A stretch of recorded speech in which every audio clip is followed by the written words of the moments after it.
যাব আমি ননদ আর ঠাকুর জামাইকে অষ্টমঙ্গলায় আনতে। আমি নতুন আত্মীয়ের বাড়ি যাওয়ার জন্য কিন্তু রেডি হয়ে গেছি। আর তোমরা ভিডিওটা দেখতে থাকো যে নতুন আত্মীয়ের বাড়িতে গিয়ে আমরা কী করছি না করছি সবটাই শেয়ার করব। শুভ সকাল আমার প্রিয় বন্ধুরা, আশা করছি তোমরা যে যেখানে আছো সকলে ভালো আছো, সুস্থ আছো।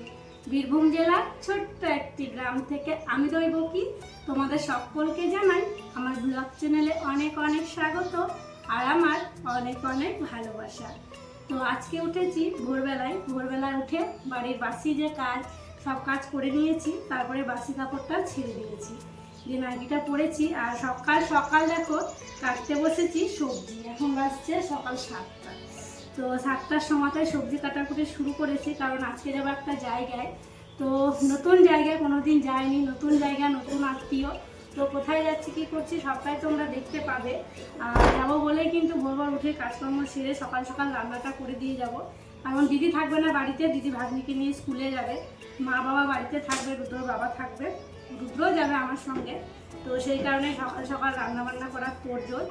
তো যাই হোক, এখন থেকে ভিডিওটা শুরু করলাম, তোমরা ফুল ভিডিওটি দেখতে থাকো, আশা করছি খুব ভালো লাগবে। রান্না বসিয়ে দিয়েছি, আর আজকে আর উনুন শালে করছি না, আজকে গ্যাসেই রান্নাটা বসিয়েছি। রুদ্রর বাবা বলল যে উনুন শালে করতে হবে না, তাহলে দেরি হয়ে যাবে।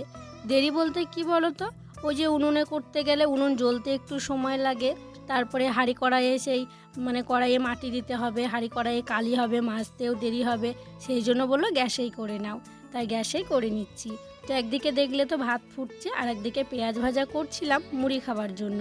আর এখন দেখো চাটা একটু গরম করছি, কেটলিটাই বসিয়ে দিয়েছি।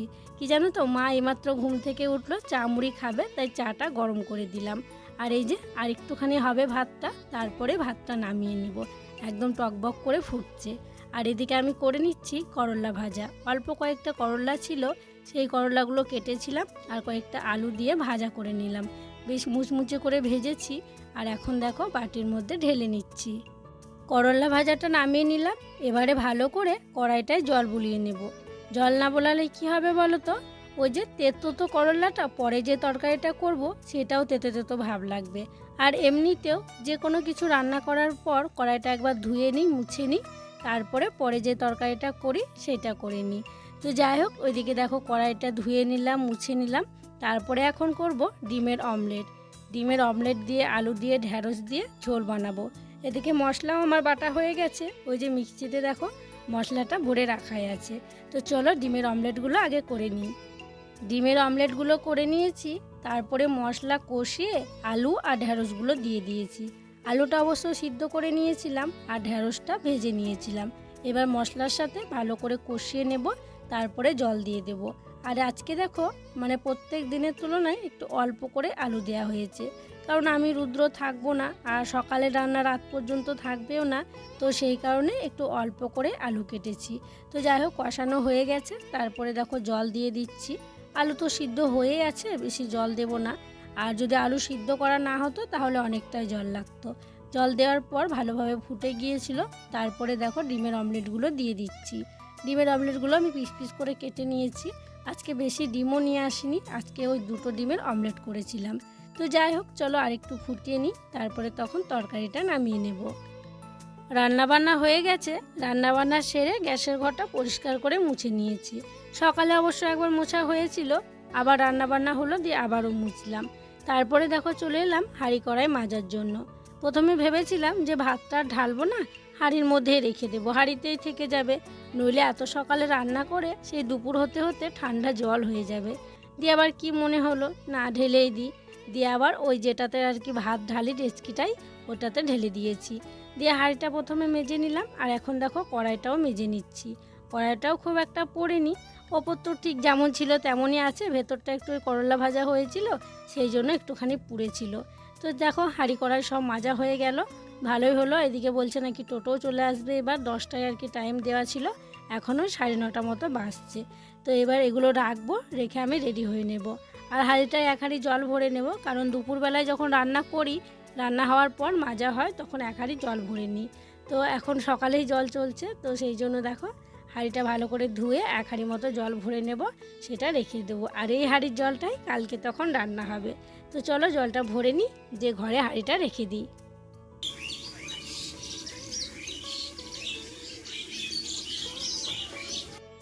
সমস্ত কাজ সামলালাম, তারপরে স্নানটা সেরে নিলাম। আর জানো তো, এই যে আজকে আমি যাব, আমার না যাওয়ার কথা একদমই ছিল না, যেতে যেন আমার কেমন লাগছিল। কারণ ওই যে কয়েকদিন থেকে ঘোরাঘুরি হলো, 4 দিন থেকে যাওয়া আসা, মামার বাড়ি মাসির বাড়ি আবার বাড়ি আসা, অনেকটা হয়রানি হয়ে গেল। আর কেমন একটা লাগেও বলো, মানে পরপর যদি কোথাও যায় বা কোথাও ঘুরে এসে আবার যদি কোথাও যায়, বাড়িতে কি ভাবে না ভাবে সেটা মনে হয়। ভাবছিলাম যে কি বলবে বাবা, হয়তো বলবে যে সব জায়গায় যাব ঘুরে এলো, আবারও এক জায়গায় যাচ্ছে। আর দুপুরবেলাটা একটু অসুবিধা হবে, কারণ রান্নাবান্না তো করে দিয়েছি। ওই যে মা খেতে চায় না, মাকে সেই জোর করে বুঝিয়ে সুঝিয়ে খাওয়াতে হয়, তখনই একটু অসুবিধা হবে জানো তো। রান্নাবান্না করে রাখলাম, রুদ্র বাবা বেড়ে দেবে, দিয়ে ওরা খেয়ে নেবে। দিদি তো নেই, ভাগ্নিকে নিয়ে স্কুলে চলে গেছে। তো যাই হোক, এইদিকে দেখো আমি শাড়ি পরে নিলাম, রেডি হয়ে নিলাম। আর যাব না বলছিলাম, কিন্তু ওই যে ওই কাকিমা, যেই কাকিমার মেয়ের বিয়ে হলো, বারবার আমাকে বলছে যে দৈব কি যাও যাও, কনে যাত্রী তো সবাই গেছিলো, তুমি ছিলে না, তুমি যাওনি, যাও ঘুরে এসো, নইলে এখন আর যাওয়ার সুযোগ হবে না। তো কাকিমার কথা ফেলতে পারলাম না। কালকে সন্ধেবেলাতেও কাকিমা একবার এসছিল যাওয়ার জন্য বলতে। তো এদিকে দেখো রুদ্রসোনাকেও রেডি করিয়ে দিয়েছি, আর আমিও রেডি হয়ে গেছি। এবারে আমরা বেরিয়ে পড়বো। তো এই যে দেখো বন্ধুরা, আমি নতুন আত্মীয়ের বাড়ি যাওয়ার জন্য কিন্তু রেডি হয়ে গেছি। তো আমি আজকে যাব আমাদের নতুন ঠাকুর জামাইকে আর ননদকে আনতে। তো ওদের তো বিয়ে হলো কয়েকদিন আগে, তোমরা দেখলে। আজকে যাব আমি ননদ আর ঠাকুর জামাইকে অষ্টমঙ্গলায় আনতে। তো আমাদের গ্রাম বাংলায় কিভাবে যায়, কতজন যায়, তো সবটাই কিন্তু তোমাদের সাথে শেয়ার করব। আমরা কি করছি না করছি, কখন বাড়ি আসছি, কি করব ওখানে, সবটাই তোমাদের সাথে শেয়ার করার চেষ্টা করব। তো এই যে দেখো রেডি হয়ে গেছে রুদ্রসোনা, আমিও রেডি হয়ে গেছি। আর এই হলুদ শাড়িটা পরলাম, শাড়িটা পরে আমাকে কেমন লাগছে তোমরা কিন্তু অবশ্যই কমেন্ট করে জানাবে। আর রান্নাবান্না তো করলাম, তোমরা দেখলে। রুদ্রকে একটু গরম গরম ভাতও খাইয়ে দিয়েছি, কারণ যাব আমরা। এইদিকে টোটো চলে এসছে, টোটোই করে যাব, কারণ খুব বেশি দূরে রাস্তা নয়, তো সেই জন্য আর কি টোটোতে করেই যাওয়া হবে। তো চলো আমরা এখন যাই, আর তোমরা ভিডিওটা দেখতে থাকো, যে নতুন আত্মীয়ের বাড়িতে গিয়ে আমরা কী করছি না করছি সবটাই শেয়ার করবো। বেরিয়ে পড়লাম ননদের বাড়ি যাওয়ার উদ্দেশ্যে। এই যে দেখো টোটোয় করে আমরা যাচ্ছি। আর শুধু রুদ্র আর আমি যাচ্ছি তা নয়, আমাদের সাথে আর একটা দিদি যাচ্ছে। তবে কি জানো তো, দিদি না ক্যামেরার সামনে আসতে খুব লজ্জা পায়। ওকে নিতে চাইলে ও বলে আমাকে দেখিও না। তো সেই জন্য দিদিকে তোমাদেরকে দেখানোই হয়নি। আর কি বলো তো, যে লজ্জা পায়, আসতে চায় না, তাকে জোর করাটাও আমি ঠিক মনে করি না। তো যাই হোক, আমরা গল্প করছিলাম, গল্প করতে করতেই যাচ্ছিলাম। আমরা অনেকটা রাস্তা পেরিয়ে চলে এসেছি। তো আত্মীয়ের বাড়ি যাব, মিষ্টি না নিলে হয়। তো দিদি গেল মিষ্টি আনতে, আর আমরা দেখো এই যে টোটোতে বসে আছি। মানে দিদি বলতে আমাদের সঙ্গে যে দিদি যাচ্ছে, আমার ননদের ননদ। তো ওই দিদি গেল মিষ্টি আনতে, রুদ্র আর আমি টোটোয় বসে আছি। টোটোওয়ালাটাও গেল, কিছু গেল।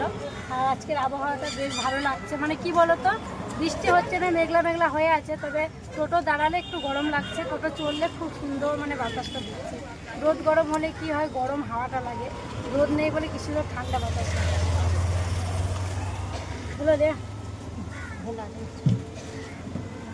দিদি ব্যাগ নিয়ে আসেনি, আমার ব্যাগটা নিয়ে আসা হয়েছে। চলো মিষ্টিটা এখন ব্যাগে ভরে নিই।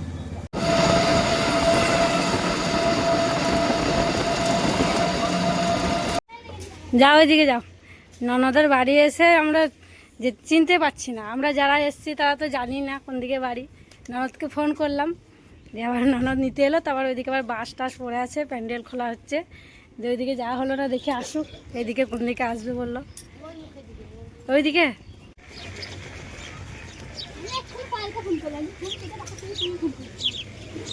ননদদের বাড়ির সামনে দাঁড়িয়েই আমরা ননদদের বাড়ির খোঁজ করছিলাম। দিয়ে একজন বলল যে এই বাড়িটাই তো। দিয়ে আমি আবার ওর নাম্বার ছিল, ওকে ফোন করলাম। দিয়ে ও বাইরে বেরিয়ে এলো, দিয়ে আমাদেরকে ঘরে নিয়ে এলো। আসা মাত্রই মিষ্টি জল দিয়েছিল, তারপরে দিয়েছিল শরবত।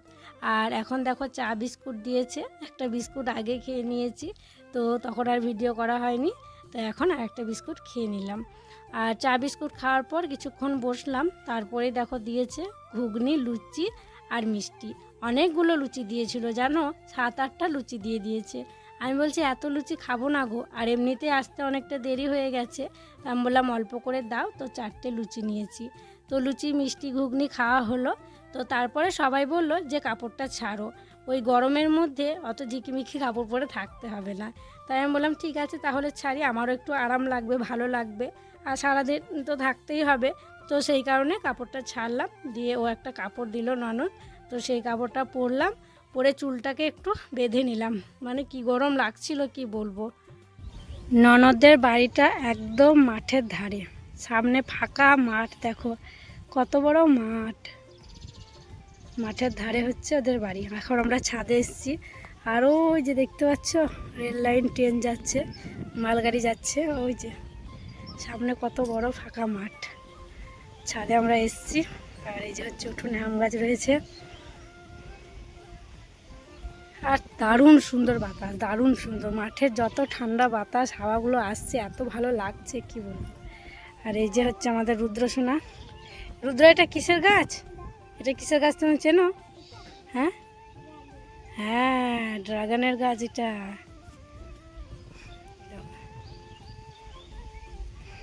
রুদ্র মানে কখন থেকে বলছে মা ওই বাড়ি চলো, ওই বাড়ি চলো, মানে পাশের মানে জেঠিমাদের বাড়ি গেছিলাম, ননদদের জেঠিমাদের বাড়ি গেছিলাম, তো ওখানে অনেকক্ষণ বসে গল্প করছিলাম। ওরা, বাবু একটু চুপ করে দাঁড়াও, ওরা সবাই আমাকে জিজ্ঞাসা করছিল যে আমি ভিডিও করি, রমার কাছে শুনেছিল আর কি, ননদের কাছে শুনেছিল যে চ্যানেলের নাম কি, এসব জিজ্ঞাসা করছিল, সব কিছু জিজ্ঞাসা করছিল, অনেকক্ষণ ধরে ওখানে গল্প করছিলাম। তো সব কিছু বললাম, তারপরে ওরাও সার্চ করে আমার ভিডিওগুলো দেখছিল। তো রুদ্র বললো মা চলো ওই বাড়ির দিকে যাই, দিয়ে আবার এলাম, যে ছাদে একটু ঘুরতে এলাম, বেশ ভালো লাগছে আশপাশগুলো দেখতে। ননদ ভাজছিল পাঁপড়, রুদ্রকে ডাকলো, দিয়ে বললো পাঁপড় ভাজা খা, তো ওকে পাঁপড় ভাজা দিয়েছে, ও খাচ্ছে। আর রান্নাবান্না সব হয়েই গিয়েছে, রান্নাবান্নার দিকে ননদ নেই, কারণ ওদের আত্মীয় স্বজন এখনও অনেকেই আছে জানো তো। তো ননদের এক জামাইবাবু খুব ভালো রান্না করে, ওই জামাইবাবু রান্না করছিল। তো যাই হোক, এদিকে ননদ দেখো পাঁপড় ভেজে নিচ্ছে গ্যাসে। রান্নাবান্না হয়েছে ওই দিকে, গ্যাসেই রান্না হয়েছে, বড় ওভেনে রান্না হয়েছে, কারণ অনেক মানুষের রান্নাবান্না হচ্ছে জানো তো। মানে এই যে আমাদের ননদ বললাম তো, ননদের শ্বশুররা হচ্ছে 8 ভাই, তো সব বাড়িতে নেমন্তন্ন আছে, সবাই আজকে এখানে খাওয়া দাওয়া করবে। তো ননদ দেখো শেষে এখন পাঁপড়টা ভেজে নিচ্ছে। আর এই জায়গাটা একটু অন্ধকার, কারণ ওই যে সিঁড়ির তলে ওদের রান্নাঘর, তো সেই জন্য হচ্ছে এই জায়গাটা একটু অন্ধকার অন্ধকার লাগছে। আমরা হচ্ছি কাজের মানুষ গো, মানে যেখানে যাই সেখানে যদি কোনো কাজ না থাকে, সময়ই মনে হয় যেন কাটতে চাইছে না। তবুও অন্য আত্মীয়র বাড়ি গেলে টুকটাক কোনো কাজ করি, তো এখানে তো কাজ করতেও দেবে না, নতুন আত্মীয় বলে কথা। তো বসে আছি, কি আর করব, সময়টা তো কাটাতে হবে। এদিকে আমার গলায় একটু দাগ বসে গেছে জানো, ওই যে শাড়িটা পরেছিলাম, শাড়ির পাটটা না একটু মানে খড়খড়ে টাইপের, তো ওখানে খোঁচা লেগে লেগে না একটু মানে দাগ হয়ে গেছে, আর সেই জন্য আমি মালাটাও খুলে রাখলাম, মানে বিরক্তি বোধ হচ্ছিল, ওই যে ওখানটায় ঘষা লাগছিল আর জ্বালা করছিল, তো সেই জন্য মালাটাও খুলে রাখলাম। আর এই যে রুদ্রসোনা, ওরও ভালো লাগছে না বসে থাকতে, অনেকক্ষণ বসে থাকলাম, তারপরেই দেখো দুপুরের খাওয়া দাওয়া শুরু করে দিয়েছি। আর দুপুরের খাওয়া দাওয়ায় আছে শুশুনির শাক, ভেজ ডাল, চিকেন, আলু পটলের রসা, আর আমাদের বীরভূমের যেটা টক প্রিয়, সবাই পছন্দ করে, সেই টকও ছিল। তো যাই হোক, খাওয়া দাওয়া করে নিয়েছি। আর জানো তো, খাওয়া দাওয়া করার সময় একদমই না খেতে ইচ্ছা করছিল না, কারণ মানে পেটটা ভর্তি ছিল, ওই যে বেলা করে লুচি টুচি খাওয়া হয়েছে, একদম ভাত খাওয়ার খিদে ছিল না। তো কী আর করব, সেই জোর করে খেয়ে নিন করছিল, খেয়ে নিতে হলো।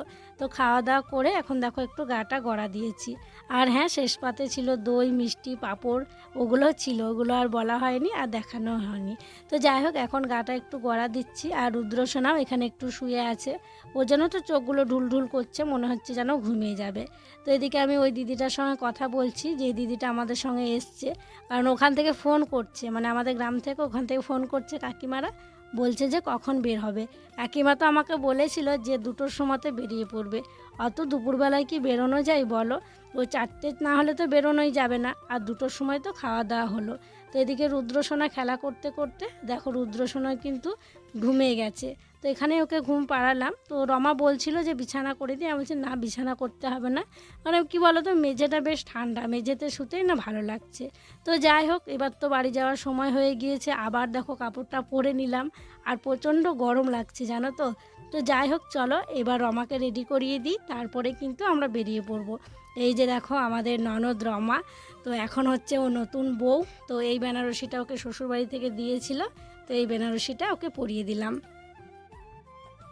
তোমাদেরকে তো রমাদের বাড়ি দেখানোই হয়নি, ওই যে বাড়িটা দেখছো, এটা হচ্ছে রমার শ্বশুর বাড়ি। তো ওরা ওই যে রেডি হয়ে গেছে, এখন ওরা দুজনে জুতো পরছে, জুতো পরা হলেই কিন্তু আমরা বেরিয়ে পড়ব। তো ভাবলাম ভিতর তো দেখানো হয়নি, বাইরে থেকে একটু বাড়িটা দেখিয়ে দিই। আর সামনে দেখো বড় একটা উঠোন, তো যাই হোক দেখো বেরিয়ে পড়েছি, অনেকটা রাস্তা চলেও এসেছি। মানে যাওয়ার সময় যে মিষ্টির দোকান দেখে মানে দাঁড়ানো হয়েছিল সেখানে জামাই দাঁড়াতে বললো, দিয়েও আর কি মিষ্টি আনতে গেছে আর আমরা বসে আছি। তো যাই হোক আবারও টোটোয় চেপেছিলাম, তারপরে দেখো বাড়ি চলে এসেছি আর এখন ওই কাকিমাদের বাড়িতে ঢুকছি। এই বাড়িটা তোমরা দেখতে পাও আমার ভিডিওতে অনেকবারই, কারণ বাইরে কোনো ভিডিও করতে গেলেই মানে এই গেটটা দেখা যায় ওদের। তো ভিতরে এসে বসলাম, কাকিমা বললো এসো এসো, এখানে বসতে হয়, প্রথমে বাড়ি যেতে হয় না। তো সবাই বললো চলো একটু বসো তারপরে বাড়ি যাবে। তো এখানে এসেও জল খেলাম, তারপরে চা বসালো। আরেকজন ননদ আছে, যে ননদকে নিয়ে এলাম তার দিদি আছে, সে আবার চা বসালো। বলছে বৌদি চা খেয়ে যাবে, আমি বলছি না গো চা খাবো না। বলছে না না চা খাবে তারপর যাবে। তো যাই হোক ওখানে তো দুটো মানে চকলেট নিয়েছিল নতুন জামাই আমাদের, রুদ্র একটা খেয়েছিল আর একটা ওই ননদের মেয়ে আছে তার জন্য আর কি নিয়ে আসা হয়েছে। কাকিমাদের বাড়িতে বেশ অনেকক্ষণ ছিলাম, ওই সন্ধ্যা হলো তখন বাড়ি এলাম। বাড়ি এসে দেখলাম যে দিদি সন্ধ্যাবাতি দিচ্ছে। তো আমার কাজ দিদি যদি সন্ধ্যাবাতি দেয় আমি চাটা করে নিই, প্রত্যেক দিনই তোমরা তাই দেখো। তো আমি চা করলাম, দুধ গরম করলাম, দিয়ে সবাইকে চা দিলাম। তো চা দিয়ে এখন বসে আছি, মাকে চা মুড়ি দিয়েছি। রুদ্রসোনাকে একটু মুড়ি খাইয়ে দিতে হবে, সন্ধ্যেবেলায় খাই মুড়ি। তারপরে একটু ঘরটা গোছাতে হবে, ঘরের মানে কি অবস্থা হয়ে আছে কি বলবো। মানে বাড়িতে যদি আমি না থাকি আমার রুমের অবস্থা খুব খারাপ হয়ে থাকে। ওই যে যে জামা কাপড়গুলো মেলা ছিল সেগুলো রুদ্রবাবা তুলে নিয়ে এসছে, যেখানে সেখানে রেখে দিয়েছে। তারপরে আমি যেটা ছেড়ে গেছিলাম সেটা পড়ে আছে, তারপরে পরে এলাম ওটাকে গোছাতে হবে। মানে অনেক জামা কাপড় গোছগাছ করতে হবে, এখানে ওখানে পড়ে আছে। আমার তো ওই ঘরে ঢুকতেই ইচ্ছা করছে না, এমন অবস্থা দেখলাম। তো যাই হোক সব কিছু গোছাবো, রুদ্রসোনাকে একটু পড়াতে বসতে হবে, কারণ রুদ্রসোনা আজকে যাবে, এই কালকে যাবে স্কুলে। তো ওইদিকে আবার দেখছি টিপটিপ করে বৃষ্টিও পড়তে শুরু করলো, শুনতে পাচ্ছ বৃষ্টির শব্দ, টিপটিপ করে বৃষ্টি পড়ছে। আর তোমরা তো দেখলেই যে আজকে কী করলাম না করলাম। তো অষ্টমঙ্গলাতে গেছিলাম ননদকে আনতে। তো এভাবেই আমাদের গ্রাম বাংলায় আনতে যায় জানো তো, ওই যে বিয়ে হয়ে যায় যে যেমন মানুষ আর কি লোক নিতে পারে তেমন যায়। আমাদের সময় যেমন অনেক মানে গেছিলো জানো তো, অষ্টমঙ্গলায় আনতে আমাদেরকে 12 জন গেছিলো। তো যে যেমন পারে আর কি তেমন বলে, মানে এতজন লোক নেবো আর কি। তো টোটো বলা হয়েছিল, সেই কারণে আমরা ওই দুজনেই গেছিলাম, রুদ্রকে নিয়ে 3 জন হচ্ছে আর টোটোওয়ালাটা। তো গেলাম, সারাদিন থাকলাম, খাওয়া দাওয়া করলাম। আপ্যায়ন ভালোই করেছে, খারাপ করেছে বলবো না, কারণ আমাদের মতো মধ্যবিত্ত ফ্যামিলিতে যেভাবে আপ্যায়ন করার দরকার তো সেভাবেই করেছে। সবাই খুব গল্প করলো, সবাই খুব মিশুকে ওখানকার, মানে আমার খুব ভালো লাগলো ওদের ফ্যামিলিটা, আমার খুব ভালো লাগলো আর কি, সবার সাথে কথাবার্তা বলে গল্প করে। হয়তো তোমাদের সাথে বেশি কিছু শেয়ার করতে পারিনি, মানে ওখানেও আমার কেমন কেমন একটা লাগছিল। আর রমাকে যে বলবো একটু ভিডিও করে দাও, ও নতুন বউ, ও তো লজ্জা পাবেই বলো। তো সেই কারণে তেমন কোনো কিছু ওখানে ভিডিও করা হয়নি, খাওয়া দাওয়া করা হয়েছে, জমিয়ে গল্প করা হয়েছে, এইসবই করা হয়েছে। তো যাই হোক চলো আজকে আর কি শেয়ার করব, আজকের মতো এখানেই বিদায় নিচ্ছি। তোমরা সকলে ভালো থেকো, সুস্থ থেকো। আর যারা নতুন বন্ধু হয়ে আমার এই ভিডিওটি দেখছো তাদের কাছে একটি অনুরোধ করছি, আমার চ্যানেলটিকে সাবস্ক্রাইব করে আমার পাশে থেকো। আর যারা পুরনো বন্ধু হয়ে আমার পাশে আছো তাদেরকে আমার অসংখ্য অসংখ্য ধন্যবাদ আর অনেক অনেক ভালোবাসা। দেখা হবে আবার পরবর্তী ব্লগে।